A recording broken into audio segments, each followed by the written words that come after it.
I remember even playing up in San Francisco. I think Rob Schneider had introduced us once, and that was the beginning of when bands were starting to use things like backing tracks. We used something called a mini disc I would play to. And I remember, the early technology, like we'd be playing, not unlike, I guess, Milli Vanilli, and then all of a sudden the mini disc would skip and you'd start to hear horns come out of nowhere and background vocals. And people were looking at the audience like, I don't see any horns. I don't see anybody singing.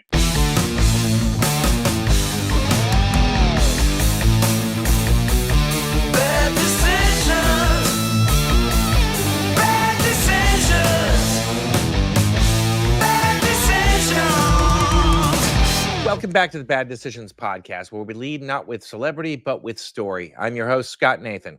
My guest today is Scott Lipps. Scott is an American musician, entrepreneur, and talent manager, renowned for his significant contributions in fashion and music industries. He's also the host of one of my favorite shows, Lip Service with Spin Magazine. Scott has been the drummer for Courtney Love and Black Cherry, and he founded two top modeling agencies, One Models in New York and the Rebellion Management in Los Angeles. Scott, welcome. Welcome. Thanks for having me. It's great to see you again. I feel like I just saw you the other day, but here we are. Yeah. I always like to start with origin stories. Your first love seems to be music, and I know you studied it at PIT, but I want to know which, some of the early records that really lit the musical fire inside of you. Well, I'll tell you a funny story, Scott. When I was younger, my dad was in the automotive industry. My mom was an interior designer. I was in a band when I was like 13, 14, playing local high schools. And I came to my parents. I kind of had long hair about then. And I said to my mom and dad, I want to go to PIT. And my dad said, amazing. You want to go to the Pittsburgh Institute of Technology. You want to be a scientist. It sounds great. And I said, no, mom and dad, I actually think I want to move to LA to be a rock star. And I'm going to be, I'm going to go to a drumming school, which is the Percussion Institute of Technology. At that time, GIT, PIT, was sort of the place to be in LA, the late 80s. You'd go to school and you'd be in class with members of like Metallica and the Black Crowes and this band and that band. And so I moved out to LA when I was literally 17 years old. I graduated high school early. I went to drumming school. I moved to Yucca Street, which for those of you who live in LA know that that's not a great area, Yucca and Hollywood Boulevard. And my parents were like, you're moving out to LA. You're going to live in this cracked out neighborhood at 17. They shipped me out of Toyota Celica. I went to music school. I ended up kind of having bands at school with members of the Black Crowes and Metallica and people like that. Really, a friend of mine, Chuck Brent, was the bass player who went on to become Johnny Colt and the Black Crowes and people like that. And so it was an incredibly creative environment. But yeah, my first love early on was, when I moved to LA in '87, Guns N' Roses was really starting to happen. So it was Aerosmith, it was the Stones, it was the Beatles, it was Zeppelin, of course. I loved going to the store to get like British imports, and there was a guy on Long Island that would get the best of like British heavy metal. And so early on, even some stuff that I'd never listened to now, like Iron Maiden and things like that, were kind of, I'd check out the import section and go for a lot of the new wave of British heavy metal early on. Amazing. Do you remember what your first 45 or LP you bought was?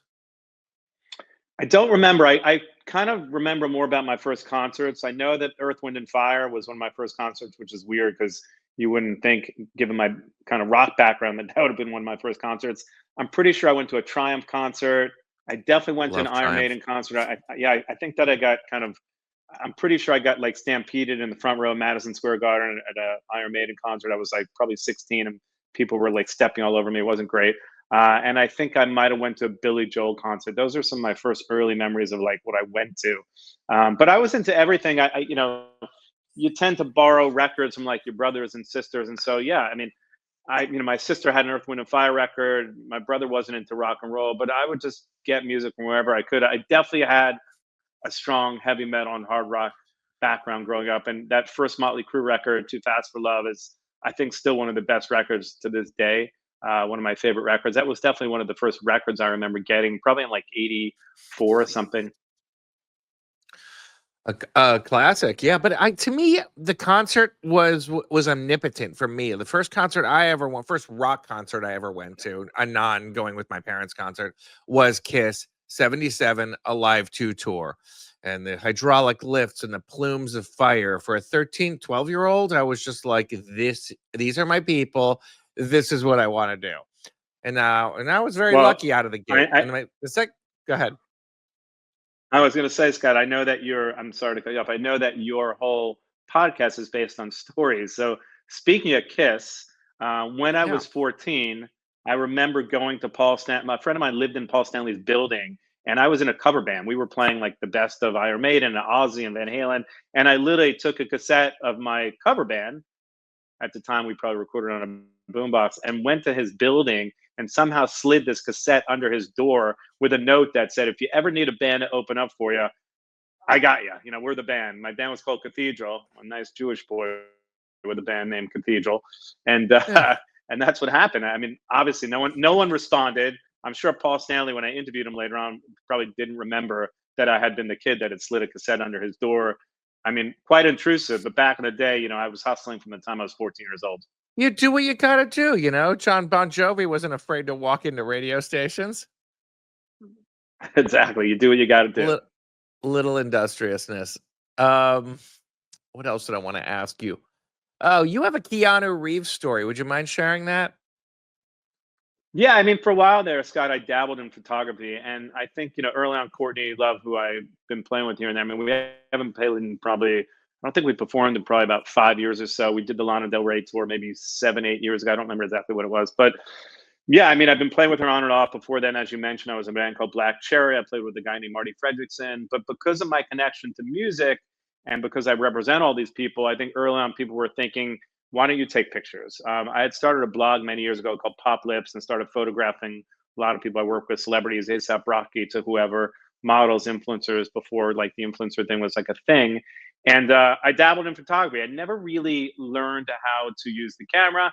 I never really learned about aperture lighting, but because I had this connection to so many great people and a lot of great talent, Spanish Vogue had asked me to shoot Courtney Love first. I did that. I had an amazing photo assistant who's an incredible photographer in his own right, named Hector Perez. And so I don't know, maybe the second assignment I ever got was to shoot Keanu Reeves for Spanish Vogue. Now, It's again, amazing. my photography, yeah, I mean, I think with you, I'm sure you went to school for photography or took, I don't know if there was like classes you took, or I'm sure you learned about aperture and, lighting and whatnot. I'm sure there's a lot of photographers these days that don't do that. But back in the day, a lot of people really learned the craft and they assisted whoever it may be. Like people would assist Peter Lindbergh or Helmut Newton or this one and that one.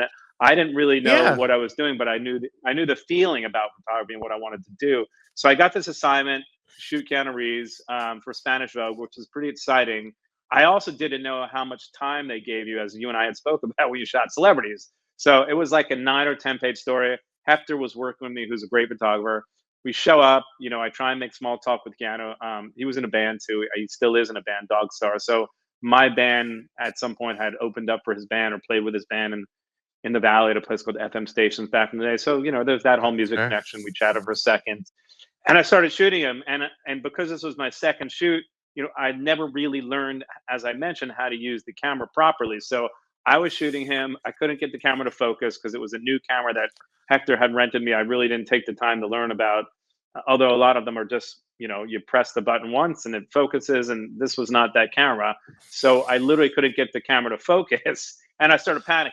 And I said to myself, if only Keanu knew what was going on behind the camera, there's no way that he would stay. So not unlike Merton Marcus, when two people were shooting people, like I would hand the camera then to Hector and I would whisper to him, "Hey, can you take a picture, focus the camera and send it back to me or give it back to me?" And he would Look, take the photo, I'll still he would do hand it that back to me. sometimes.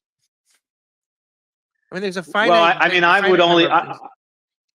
Yeah, go ahead. yeah, I mean, which I guess a lot of people shoot like that. But I mean, again, my panic was if for any reason, like any of the people knew, on the other side of the camera, what I was going through, that I couldn't get the camera to focus, there's no way they would stay because they probably thought they were shooting with another whoever, right? I just didn't. I didn't have the experience at that point. But we ended up getting great photos. I mean, we would pass the cameras back and forth. Now, when I look at a lot of those shoots, I don't know if it was myself taking the photos or Hector. The end result was great. I knew how to get the photo. I just didn't know the technical side of photography. And that went on for years. I mean, I shot for 4 or 5 years. I shot a lot of great people. I did a photo show. I had a bunch of photos. I had like an exhibition in the Hamptons. I had a photo show. And again, the stories behind it is always interesting to me because if people only knew, I mean, when I was shooting Keanu, I assumed, as I mentioned to you, that I had 8 or 10 hours to shoot him, just because I assumed when you shoot a celebrity, that's how long you have. And after about an hour, he looked at his watch and he's like, all right, we're done. I had shot like 2 pictures. I had like 9 pages to go. And again, I panicked and I was able to figure it out. But yeah, I mean, a lot of stories along the way with stuff like that, of things, creative endeavors I was dabbling in where I didn't exactly know what was going on, but you make the best of it. You fake it till you make it, as in the case of even the podcast, I guess, right? I think I'm getting better, but I'm Yeah, like 5 years into it at this point. yeah. I'm. It was sort of like moving from still imaging to directing. I never wanted to move cameras. I never wanted moving people. I wanted to tell a story in 125th of a second, and then someone reached out from a Taiwanese bank, and so I go and meet with the CEO, and he says, I want you to direct a commercial for me. I said, oh, you got the wrong guy. I don't direct. I don't move cameras, and I don't speak Mandarin Taiwanese. And he said, do you know who Julian Schnabel is? I said, yeah, I love Julian Schnabel. He goes, me too. He won Oscar for a whole movie he didn't speak language of. You can't do 30 seconds? I go, you know what? I can do 30 seconds.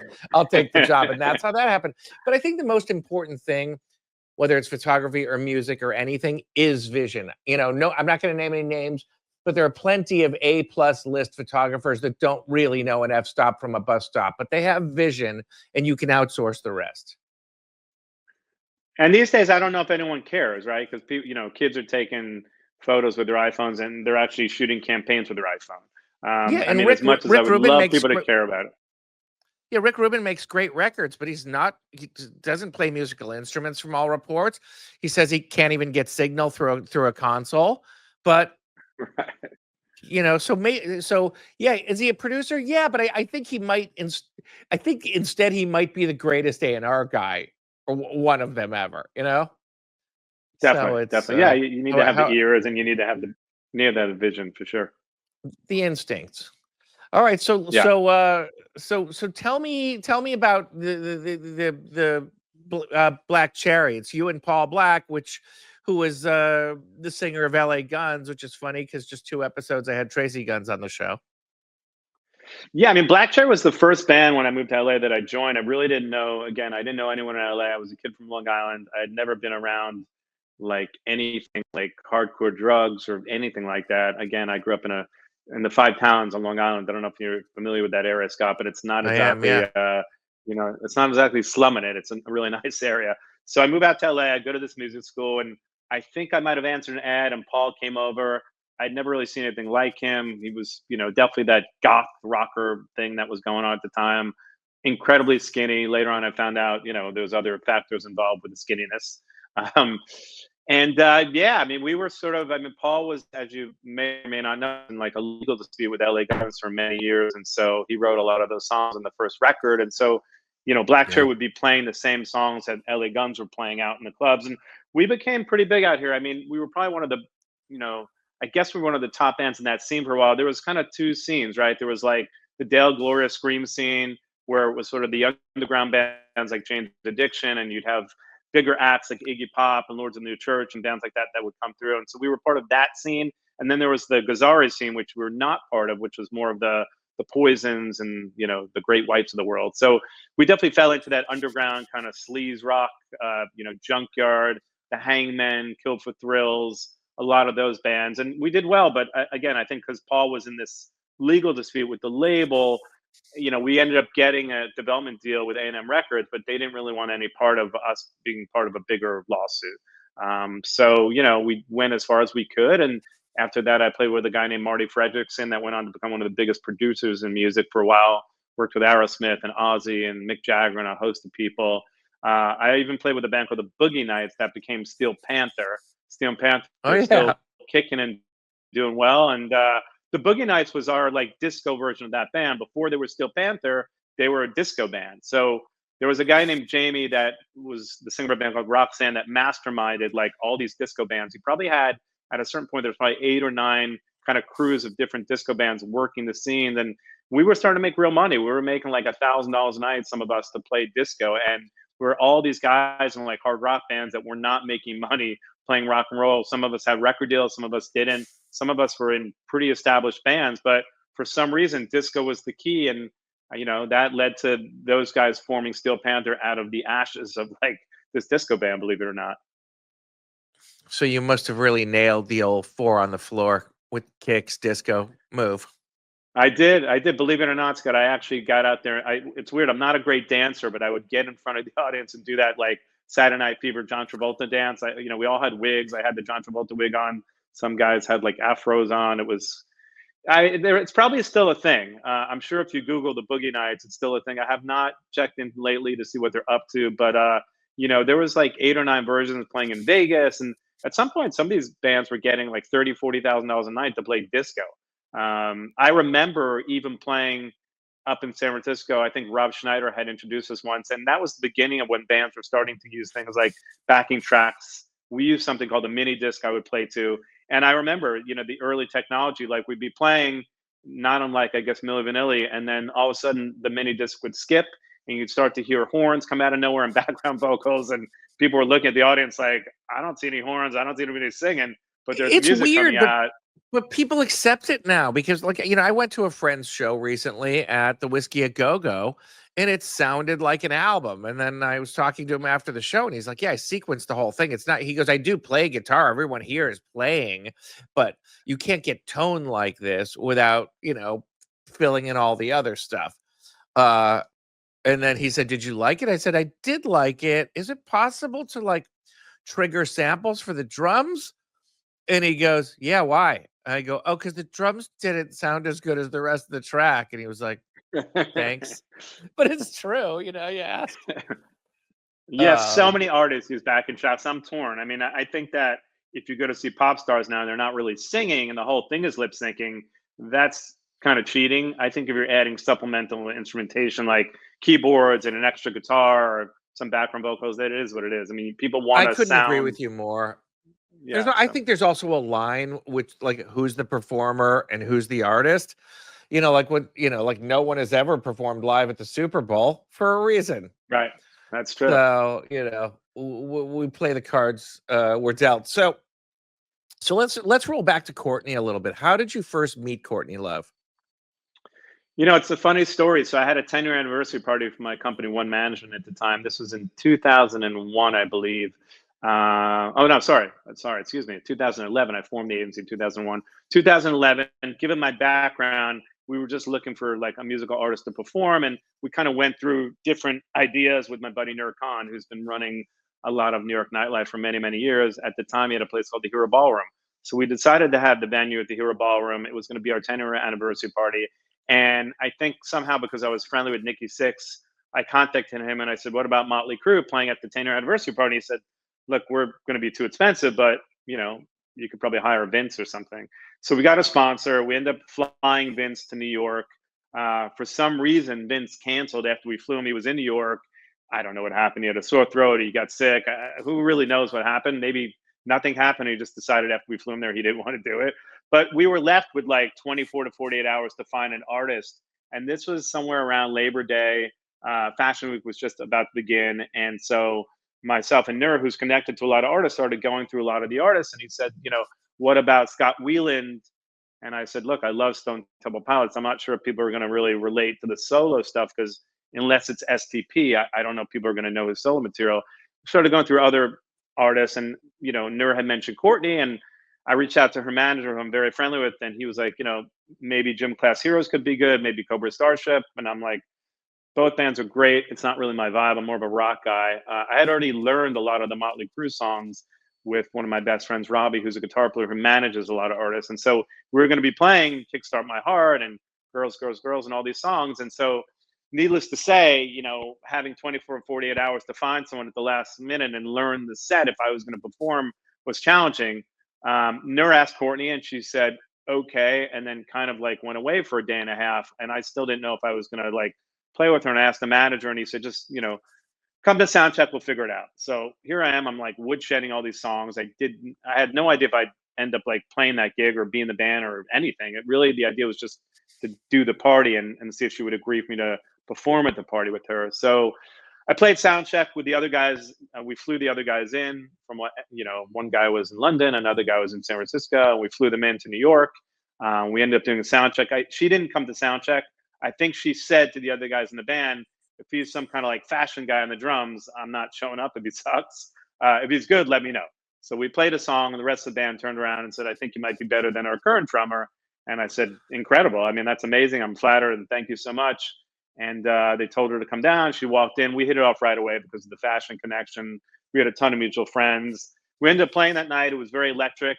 There was definitely a lot of mistakes. I remember like sitting in my bathtub like right before the show trying to learn like 8 whole songs. I've been familiar with a lot of them just growing up to some of them, but I didn't really know them well. And the show had that punk rock energy. It was great, very sloppy, but it had that kinetic energy. I guess it worked. And about a month later, we went to Brazil, played a big festival in front of about 40,000 people, called the SWE Festival. And yeah, it was incredible. I mean, still one of the highlights of my life, and a time I'll never forget. Amazing. So, if my information is correct, you made your bones on the business side working for Lindy Getz, the manager of the Red Hot Chili Peppers. What did you learn there? I really learned just about management. I mean, at the time I was an intern, Scott. I mean, I always loved the business end of music. And as a drummer, I spoke this with Stuart Copeland of the Police, because early on, Stuart Copeland was sort of managing the Police. He became the de facto manager before his brother Miles got involved. A lot of drummers end up sort of becoming the de facto managers because most of us don't write the songs, or sometimes we do, but a lot of times we don't. And you don't want to get kicked out of the band. So you want to figure out how to make yourself useful so that you can stay in the band and not get kicked out. So I always kind of managed my own bands. Early on, I always got involved, whether it was on the marketing end or the management side of most of the bands I've been in. Even to this day, when I work with artists, I'm not a manager per se for musicians. I work on the branding side for a lot of celebrities, but it's sort of, it's great, right? When you're doing things for artists and you're helping them with their career. Yes, I'm not booking them gigs, I'm not managing their overall career, but management is, it's gray these days, what an agent is and what a manager is. And so with Lindy, it was just myself and one other person in the office, and I wasn't getting paid. I was just an intern. And I remember saying to the woman in the office there, "Hey, actually, you are paying me on one day, on Tuesday, and not on Thursday. Is there any way that Lindy would consider paying me for both days because I'm working here both days?" And she said, "Well, Lindy said you can continue to come in like this or not come in at all." So I decided that I wasn't that welcome there anymore. I was there for about a year. I learned about management. I would deliver packages to Anthony and Flea, and later on, I became very friendly with some of the Chili Peppers. But they didn't know that I was like the intern delivering packages to their house when I got to meet them, on my own terms many years later. That's funny. We were talking about my hometown the other day, Chicago, and the seminal venue of Chicago came up, the Cabaret Metro. You have a story from Mm, there? I do. It's so interesting. I mean, I was in a band in New York many years ago called New York City Smoke. And when you're in a band trying to make it, you really have to do anything you can. Even these days, I mean, it's so hard to make it in a rock band. And I remember, I don't remember what year this was. It was probably somewhere around 2000 or something. We got a gig to play at the Metro. So it was exciting. We were going to do a stopover at Empire Records and do some, like an in store or something like that. I Sure. remember being in this band with these guys, and we're driving. I don't know what it takes from New York to Chicago. I feel like you drive through Pennsylvania for like 8 hours alone. So it's probably something like a 12 or 14-hour drive to Chicago. It's a long drive when you're driving in like a Toyota Celica or a Honda or a Prius or whatever it may be with 4 guys and their equipment. And we end up along the way, we get to Chicago after many, many hours of driving. I think we slept overnight. And as I said, I feel like Pennsylvania goes on for hours and hours when you're driving. And we get to this record store, and I thought we were doing like an in-store at Empire Records, and my singer goes, "No, it's actually called Record Implosion. I messed up." And I'm like, "Oh, I saw the movie. I was like really excited to do this in-store." And it was a really tiny record store, and we ended up setting up our stuff and playing at this record store for like 2 people. It was like a bum off the street, and I think the singer's mother came, and that was it. And we finally get to the club after that 2-person in-store that we did. And I said to the promoter at the club, like, "What time do we go on?" He goes, "Hey, you guys are going to go on at 8:15." I said, "What time do the doors open?" He said, 9 o'clock, but it's fine. Like, people will see you. I'm like, "How are they going to see us? The club is closed." So, they put us on before the club had opened. Great gig, right?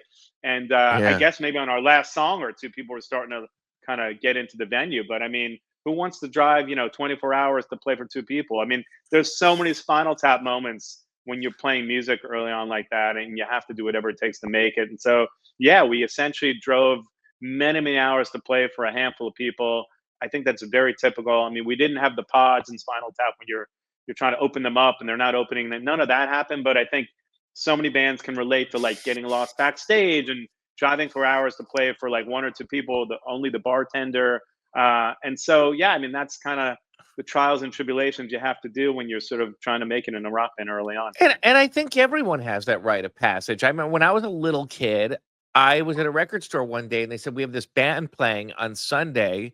They're English. They're called Def Leppard. Here's a sticker." And it was this Mylar sticker. And we show up there on a pea gravel parking lot, and I'm telling you, there weren't that many more people in the audience than there were on stage.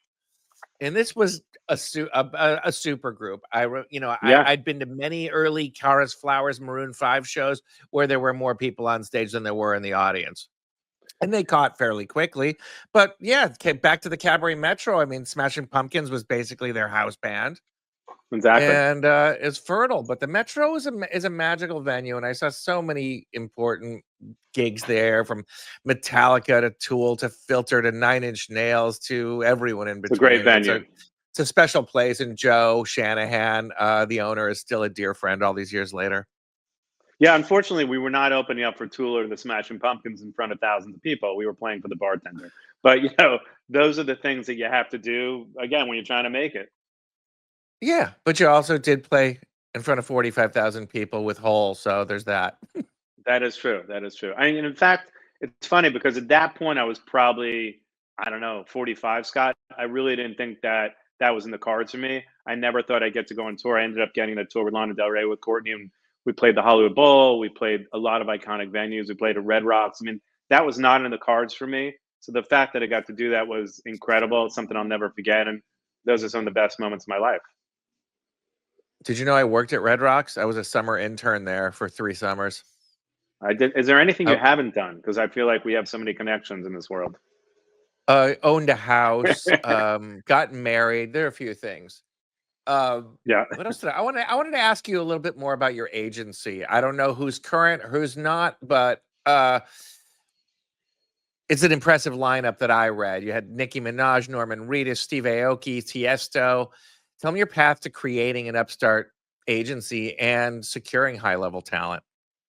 Yeah, so some of those clients are past clients. What Okay. I do is primarily branding at this point. I mean, I started out in the modeling business for many Yep. years. I started out just like everyone else. I was an intern. I drove people around, and after that, I ended up being an assistant. Back in the day when I first started in LA, I worked at a place called United Prima Omar's, and again, I had two people that worked for me in the division. They quit. You might know Omar. I'm sure you do because he's an I LA know Armor staple. very well. Yeah. And that was my first gig as like an agent. I literally like BS my way from being like a driver and an intern to like an agent position. And honestly, I had no idea what I was doing. Once again, I started as an intern, and then I got a job as an assistant agent at this agency, United Prima Omar's. A couple of the women I was working with left the agency, and then I was there to fend for myself. I was working this division by myself. I had no idea what I was doing. Our clients at that time were like Pat Malashki and January Jones, and Omar from across the table would say to me, "Scotty, Helmut Newton is in town. Why don't you give him a call?" Like, I didn't know at that point calling Helmut Newton was like calling Steven Spielberg if you're an actor.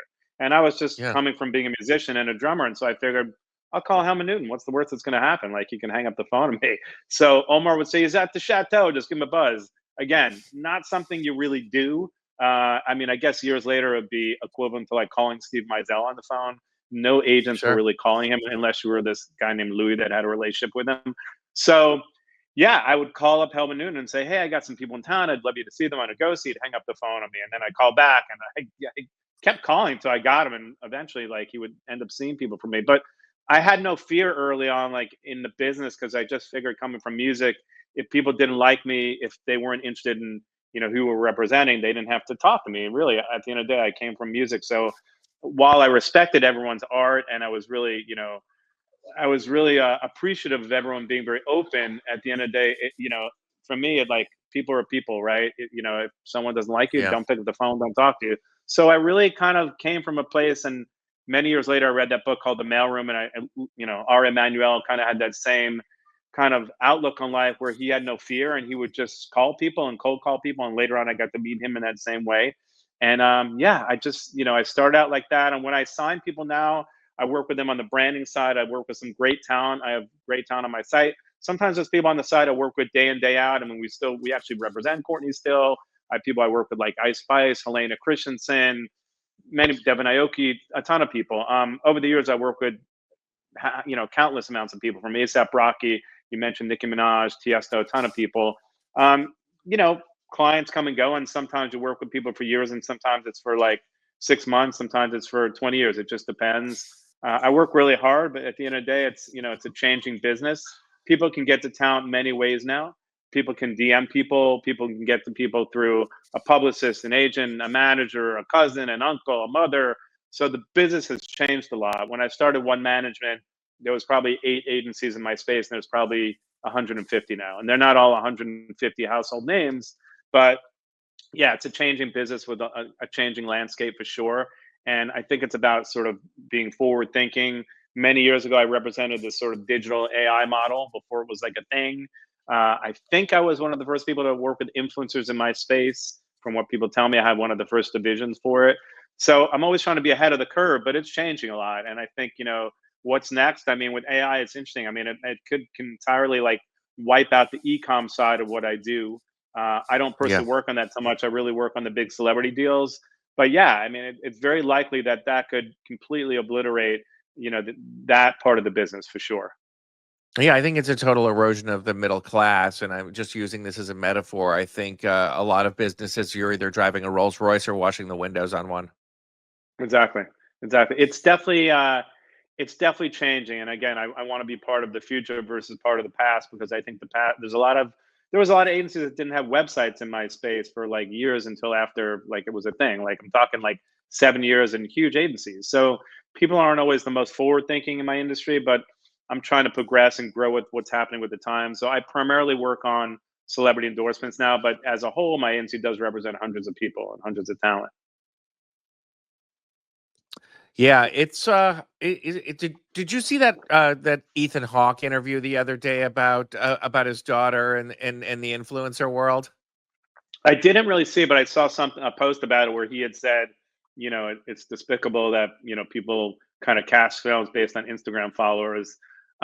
Look, I mean, I think But people want the impressions, right? Same with music, right? Nobody's signing artists now unless they have streams, and so people want the work to be done for them. You're right; it's I not get based it. on talent a lot. It's not a meritocracy anymore, and look, it just is. I'm not angry about anything. I'm not bitter about anything.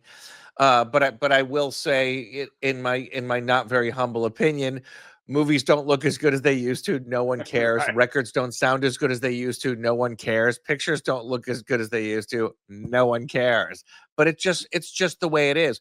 Am I happy when I don't get to cast my models and I have someone with a million borderline pornographic uh followers on Instagram and I have to shoot a fashion or beauty campaign with someone that is not genetically or experientially prepared for a high level photo shoot? It makes it very rough. I'm very good at lighting. I'm pretty good at composition, but I can't turn water into wine. I'm not Christ. 100%. Yeah, I mean, a friend of mine just interviewed Brian Ferry yesterday, and we were chatting about it this morning. And I said to him, "Listen, I think it's incredible.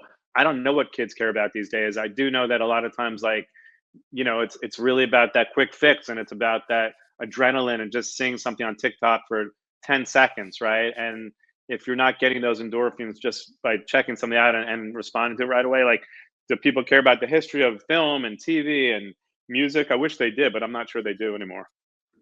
You know what they really don't care about? Books made out of paper. Yeah, that's true.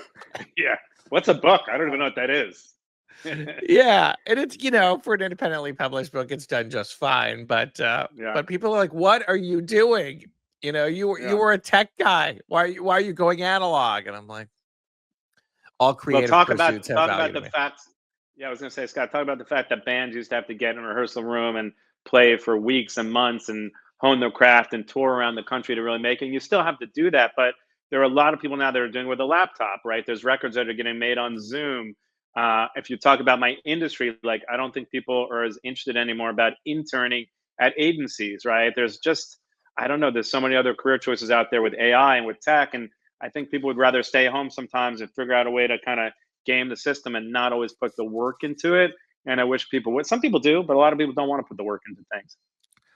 Yeah, I think to me, I was never driven by a paycheck. I was driven by creativity and what I wanted to do. But I was talking to a friend of mine and his 26-year-old son in New York last night, and this kid started dealing sneakers. He started finding these other kids on Instagram and buying sneakers and reselling them, wholesaling some out, retailing some, doing Amazon fulfillment, and now he's doing about $100,000 a month selling sneakers. And Maybe we then should and then we should he get into the sneaker business. maybe and then he told me, and then this 26-year-old kid said, "Yeah, I took meetings with DHL, UPS, and FedEx, and I negotiated a wholesale deal on shipping labels, and now I'm making way more. I'm making like $200,000 a month just selling shipping labels to other sneaker dealers." And I'm just like, all right. I wish my brain was wired to think like that, but it's not yet. Yeah, I mean, it's weird. Sometimes you have that sort of brain, and sometimes you don't, right? I've never been like of the mindset of for me, it's creativity first, like yourself, and second, the money will follow if hopefully you do what you love and people tune into it. Hopefully. Yeah. So, what else did I want to ask you? Um, what's the future of talent management, in your opinion? It's strange, right? I mean, there's things like AI agents that are now apparently a thing, according to Mark Zuckerberg, and apparently, like all these influencers are going to have these AI agents. I still feel like people want to talk to someone, especially if if they're going to spend a lot of money. If someone's going to spend $100,000 on talent for a campaign, they got to speak to someone. So I don't think that's going to. I think that'll work for automation in terms of like a lot of smaller jobs. There's a lot of jobs that I've worked on over the past few years for influencers that are, let's say it pays 5 grand and our commission is only whatever it is, $1,000 or whatever it may be, and I'm sending 45 emails back and forth. I mean, that can be automated for sure. um, so I think there's going to be like some integration between like automation and the fact that you're still going to need to speak to people if you're working on major campaigns with major talent and people are spending a lot of money. But there is definitely going to be a portion of it for sure that can be automated. And we'll see. And in terms of like these AI models, there's a great ad or there's a mock-up for like an Adidas ad that I saw the other day that was all generated through AI. I think it's called the Floral AI Adidas ad or something. If you Google it, you'll see it's incredible. I mean, when I look at it, I'm like, I don't even know if anybody should start a talent agency anymore, because you look at this ad and it looks incredible, and you're like, I mean, I don't know if I would pay for talent if I saw what could be done. I don't think celebrities are going anywhere. I don't think people with names are going anywhere. I think it's going to be harder and harder to develop talent. And I mean, the next Timothy Chalamet. I mean, it's not easy to kind of develop talent now with everything going on, right? There's so much noise out there. I feel like in terms of content, there's thousands upon thousands of films that get released every year. I don't know if anybody cares about 80% of them. To that matter, like hundreds of thousands of songs are getting released, right?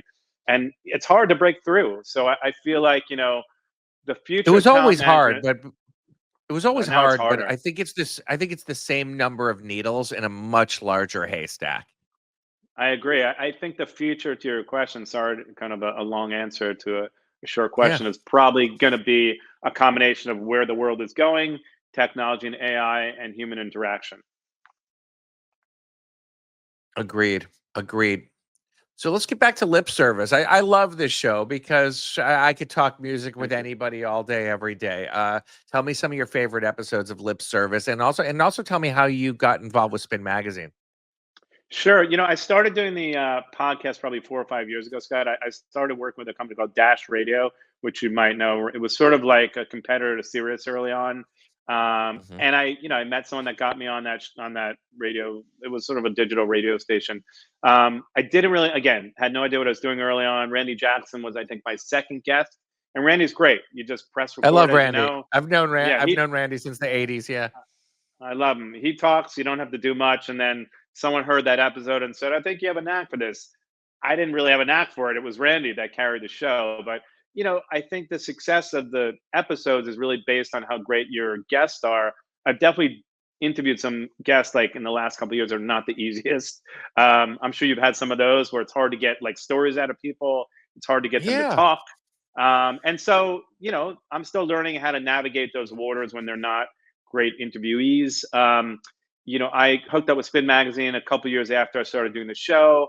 I just interviewed Stuart Copeland the other day, which was great because as a drummer, it's always a I thrill saw for me those when I can clips. interview. That's so great. That Yeah, was I mean, funny. when you're interviewing some of the best drummers in the world, it's always like a high for me. So probably my fourth interview with Anthony was Anthony Kiedis of the Chili Peppers. I think my second or third interview ever was David Lee Roth. I sometimes listen back at that episode because I had no idea what I was doing. It was like a runaway train. Dave walked in and he was like, "What's this episode about? If you want to talk about the past, it's not your lucky day." And I wanted to talk Van Halen because that's what I thought the show would have been interesting to talk about. But at that point, he didn't really want to talk Van Halen. So there have been some interviews that have been challenging. I think I made the most of it for sure. It's always exciting to me when I can talk with icons. I've had incredible guests on the show, from Mick Fleetwood to Anthony Kiedis to Stuart Copeland to so many great guests. I just had on a band called Shinedown that I wasn't like really familiar with, but the guy was great, and Smith, and great interview. The ones where I can really connect with people and are heartfelt, and I think that have a lot of emotion attached, are always the best for me. I've been fortunate to have some great guests lately, and I think the show is getting bigger and bigger. I feel when people are doing the rounds for the music world, it's become one of the shows that people usually do. I'd like to have some more pop stars on the show. I have all the iconic rock stars on the show. But yeah, I think that's one thing I'd like to sort of see the show evolve into some more pop stars too. Got you. Have you always had to do your own legwork in casting? I feel like I have a great team with me that works with me on the show, but I also you and I were, I don't know, talking the other day. You said, "What about coming on the show?" Like a lot of times, it's like, yes, I know someone that manages Julian Casablancas, and he's able to have him, to get me on the show through the publicist. But a lot of times, it's like who you know, right? I mean, the other day, Sure. like John Stamos came on the show and took a while through his team, and then him and I just texted, and he came on within a day's notice, right? So people sometimes want that personal connection. I think if it's through you, I have a great Marissa who works with me on the show, and Matt, and they're both great. Sometimes they bring the guests, and sometimes it's a question of my own connection. So it's a combination.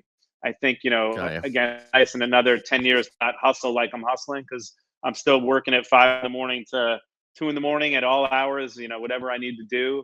But as the show progresses and gets bigger and bigger, hopefully, that'll, some of that weight will come off my shoulders of like even helping the book the guests myself, because I'm still. Well, just watching your show has helped me tremendously because I'm only 15, 16 episodes in. I And you got appreciate 5 it. years under your belt. So yeah, thank you. Yeah, it gets Well, easier. Scott, It's hard for me. It's hard for me to listen to my Go first episodes. That's for sure. sure. Oh, I would never ever listen to. I've never listened to any of my episodes. I don't even remember what we talked about afterward. Listen, I know you have a big day ahead of you. I want to thank you for carving the time out to talk with us, and everybody, tune in to the Lips Service podcast. It's on YouTube and Spotify and Apple and wherever you get your podcasts. And Scott, is there anything else you want to plug? I think that's it. I mean, yeah, just follow us on all forms of social media. I mean, I'm always putting a lot of content out there because that's another full-time job these days you have to have, as you know. And yeah, Yeah. hope to see you guys all soon, and let us know who you want to see on the show. All right, fantastic. Thanks so much. The Bad Decisions podcast was produced by Brock Workman at Her Dad Entertainment. Be sure to like and subscribe on YouTube, Spotify, Apple, or wherever you get your podcasts so you'll never miss an episode. My book, The Big Book of Bad Decisions, is available for purchase wherever books are sold. Signed copies at baddecisionsbook.com. And a special thanks to Scott Lips for joining me today. I'm your host, Scott Nathan. Thank you for listening.